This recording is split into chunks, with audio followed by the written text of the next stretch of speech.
1, 2, 3. Well done.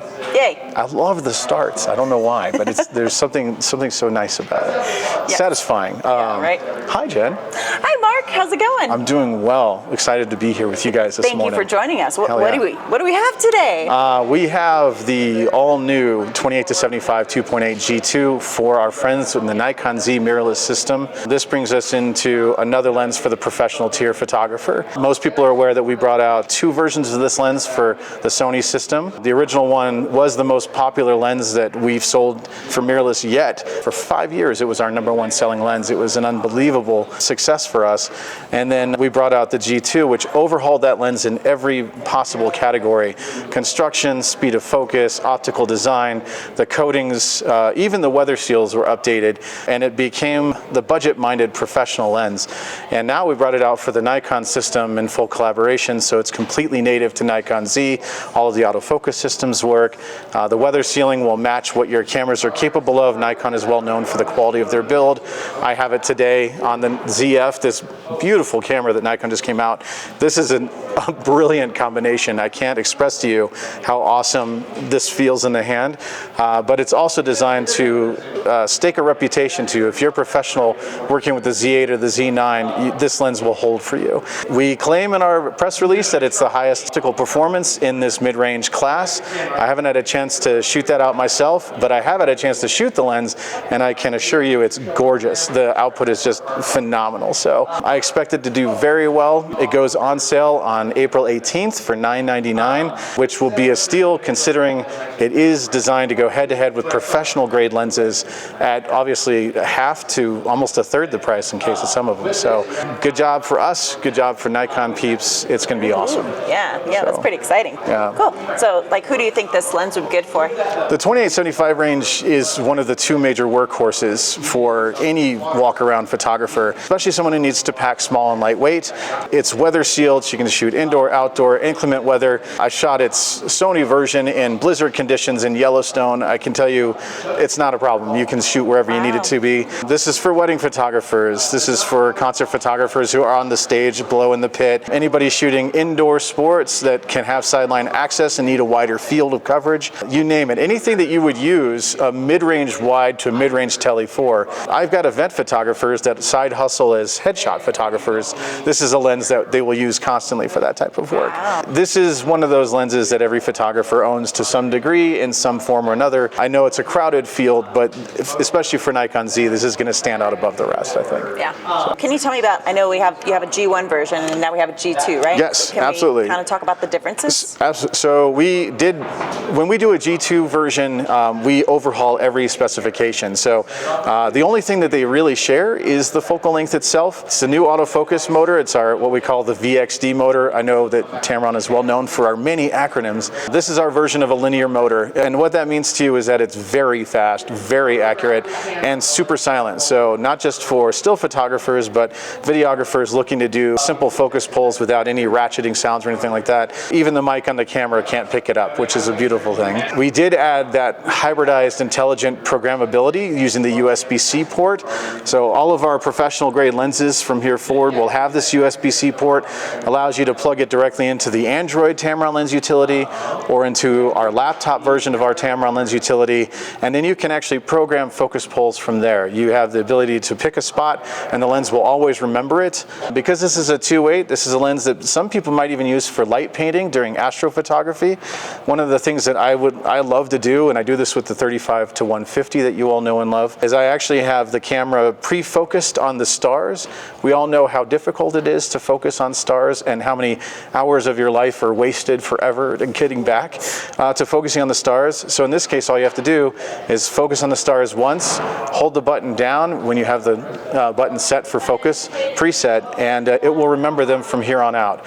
So that way I can do my light painting, focus on my subject, do all my long exposure work, but then if I need a good shot of the starlit sky, I hit the button, it focuses right back to where the stars were preset, and it's a fantastic thing. Sports photographers might have preset spots on fields. If you shoot things like the Winter X Games, you'll have specific points at which we know snowboarders will hit for the maximum air. Motocross, you'll have your jumps that you want to work with. You can pre-program those points into the lens and just hit the button when you need it to focus where you need it to go.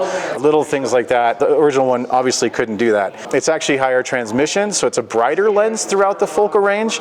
I know a lot of people kind of tend to get confused about the F ratio being the be-all end-all with the brightness of a lens, but the quality of the lens array, the quality of the glass, and the coatings on that glass also dictate how light falls through the barrel. And in this case, it's a very high transmission F2.8 lens, so you'll get even better shutter speeds at the same F ratio versus the original. It is better built. While the original wasn't poorly constructed and it was weather sealed, the new body design that we have is more ergonomic. You can tell that it's higher quality construct, and the weather seals are even more updated while we keep the same type of size, the same type of weight, and we even keep the 67mm front end that we are now famous for. So if you are upgrading from the G1 to G2, which is one of the sequels I do believe is worth your time, at least you won't have to change your filters out. So. Sweet. Yeah, it's good stuff. This is one of our winners. A number of lenses that are really, really amazing that kind of get slept on, but this is a lens that should take the market by storm, in my opinion, and I know what it says on my shirt, but in my opinion, this is the kit lens. If you're a Z8, Z9 photographer and you don't want to carry the weight of the 35 to 150, if you want to know that there's a better way to spend your money than $2,000 elsewhere, this is the lens for you, 100%. So 45 megapixels, not a problem at all with this guy, and it's ready for more should you ever have to upgrade to that. Crossing our fingers that 60 is the most that we'll ever see, but you never know. So. Right? Yeah, so it's pretty light? Yes. In fact, the Z F is a beautiful metal construct, so it's a little dense. Really good together. Yeah. Wow. But the lens centers so nicely on these bodies, and Nikon's ergonomics are fantastic, so it's well played. Yeah, it's very nice, and it's got the cord thing right there. Yep. And so that's where you set. Yep. So this is one of the lens function buttons. Is what Nikon would call it, the LFN button. And so you can set it to be LFN1 or LFN2 depending on your personal preference. And so you can dictate what that button does from the camera's menu itself. We also have the ability to allow it to be programmed through the app on the Android side of things as well. I know I'm a green bubble contingency. You can hate me for that later. But Android has a very open platform, and so the app is available for Android first. It allows us to actually customize the lens for the scene that's in front of us right now. You know, one of the ways that you'll see filmmakers block a scene is by pacing movements throughout the scene. They'll have specific points at which the focal areas need to drop, and in many ways we can plug this lens into the phone and pre-program all of those movements into it so that when the action hits, all we have to do is hit a button on the phone and it will rack to those points, and at the speed with which we set it to rack. So I can literally have a poor man's follow focus rig built into this lens. It's not going to be able to focus live at all times without continuous autofocus, but if you're very specific about the points in the scene that you want, it's a good example. Let's say I've got the wedding photographer who's got a B-roll videographer sitting in the corner. We all know that videographer who's on sticks. It's one field of coverage. Their job is to get the environment right. What we're able to do is, using that environment, we know where the bride's going to walk in, we know where the middle of her walk down the aisle is going to be, and we know the point at which she reaches the groom. Well, I can take the app and I can tell the lens to remember the point at which she enters, remember the distance to the point at the middle of the aisle, and then remember the point at which she meets the groom. And so that way, with someone working a cam that they may or may not be 100% comfortable with, a lot of our B-roll videographers are students or people we hire in at a lower rate just so we can get someone on set for it. All they have to do at that point is hit the button when she gets to point A, hit the button when she gets to point B, hit the button when she gets to point C, and the lens and the camera do the rest. It's really a phenomenal way, and it gives you a freedom of telling the story without an extra 10 pounds of gear to worry about. That's pretty cool. I love it. It's Awesome. it's really one of the innovations we're bringing to the table that doesn't get a lot of talk. A lot of people see the USB-C port and go, ooh, firmware upgrades. And that's true. The firmware updates are very important, and also remember to firmware update your bodies, because that's even more important. With some of the firmware updates that are happening today, it's an overhaul to your BIOS. Like, it becomes almost a new camera under the system, and in some cases, some catastrophic failures are mitigated by those firmware updates. So please do those. But when we bring out a firmware update, it's not for catastrophic failure. We just don't have those. We're Tamron.